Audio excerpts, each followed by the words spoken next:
آپ کی بارگاہ میں یہ سوال عرض ہے کہ بعض لوگ حجر اسود کو چومنے کے لیے دوسرے بندوں کو دھکے دیتے ہیں، ان کی دل آزاریاں کرتے ہیں اور بڑی مشکل سے جا کر حجر اسود چومتے ہیں، اور وہ کہتے ہیں کہ اگر ہم نے یہاں آ کر بھی حجر اسود نہ چوما تو ہم کہاں چومیں گے، اور اس موقع پر کیا ہمیں حجر اسود کو چومنا چاہیے یا نہیں؟ اللہ اکبر. اعلیٰ حضرت رحمۃ اللہ علیہ نے تو یہی لکھا ہے کہ رش ہو تو اس میں حجر اسود چومنے میں اس میں داخل نہ ہو رش میں، کہ یہ کہ یہاں دکم پیل کرنی پڑے گی، نہ خود دوسرے کو دباؤ نہ خود دبو. تو ظاہر ہے کہ وہ اگر اپنی طرف سے کسی کو ناحق ایزا پہنچ گئی، ہوتا یہ بھی ہوتا ہے دھکے مارتے ہوں گے، کونیاں مارتے ہوں گے بعض، تو یہ تو پھر گناہ کی صورت ہے، اور ایک گناہ کا لاکھ گناہ مسجد حرام میں وہ بھی. تو اس لیے وہ حجر اسود چومنے کی اس طرح صورت نہیں ہے. چومنا آسان ہو تو بے شک چومنا چاہیے کہ سنت ہے، ورنہ دور سے اشارہ کر کے اس کو اپنے ہاتھوں کو چوم لے، ہتھیلیوں کو چوم لے. تو یہ بھی اصطلاح میں حجر اسود کا اصطلاح میں یہ بھی.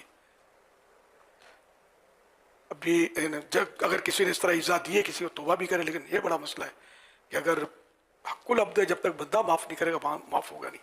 اور ظاہر ہے کہ اس بندے کو ڈھونڈیں گے کہاں کہ کس کو ایزا پہنچے، اگر پہنچائیے تو ایزا ڈھونڈنا ذرا مشکل ترین، کیسے ڈھونڈے گا. اب یہ ہے کہ اس کے لیے دعائیں مغفرت کرتا رہے کہ میں نے اب تک جس کو ایزا دی ہو، یا اللہ جس مسلمان کو ایزا دی ہو اس کی مغفرت فرما.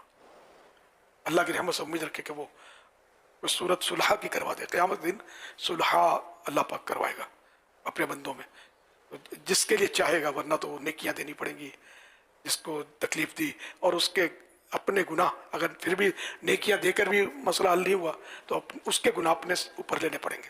تو اس طرح نیک نمازی حاجی جو بھی ہوگا، اگر چڑچڑا ہوگا، ظلم کرتا ہوگا، غصے میں لوگوں کو ناحق جھاڑتا ہوگا، جیسا کہ آج کل دیکھتے ہیں ہم، تو یہ اپنی نیکیاں کھو بیٹھے گا، دوسروں کے گناہ اس کے سر پہ آ جائیں گے اور جہنم کی طرف روانہ ہوگا. اس لیے کسی کا دل نہ دکھے اس کا تو ہر حال میں خیال رکھنا. ادھر بھی آپ پھر اس ایک کو پکڑ کے میں نے اجرت چوما، میں نے اجرت چوما، وہ تو بتاتے رہیں گے. تو کیا چاہتے ہیں آپ؟ اسی لیے چاہتے ہیں کہ میں کسی طرح بھی دھکم پیل کر کے حجر اسود چوموں تاکہ نمبر بڑھا سکوں، میں حجر اسود محبت ہو رہتا ہے.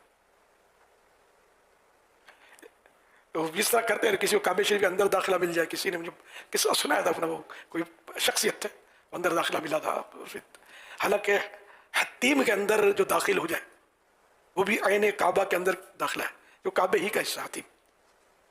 حتیم میں نماز تو لوگ کتنے وہ پڑھ ہی رہتے ہیں، کبھی کوئی کسی کو نہیں بولتا کہ میں کعبے کے اندر گیا، حتیم کے اندر گیا. آپ کہیں بولنا شروع کر دیں تو، لیکن اندر وہ دروازہ کھلے اور اندر جائے نا، وہ بڑا نمبر بناتا ہے یار. انما الاعمال بالنیات، اگر تحدید سے نعمت کے لیے کہتا ہے، اللہ کی نعمت کا چرچا کرنے کے لیے تو کوئی حرج نہیں ہے، اور اگر ویسے اپنے نمبر بنانے کے لیے کہتا ہے تو پھر حرج ہے.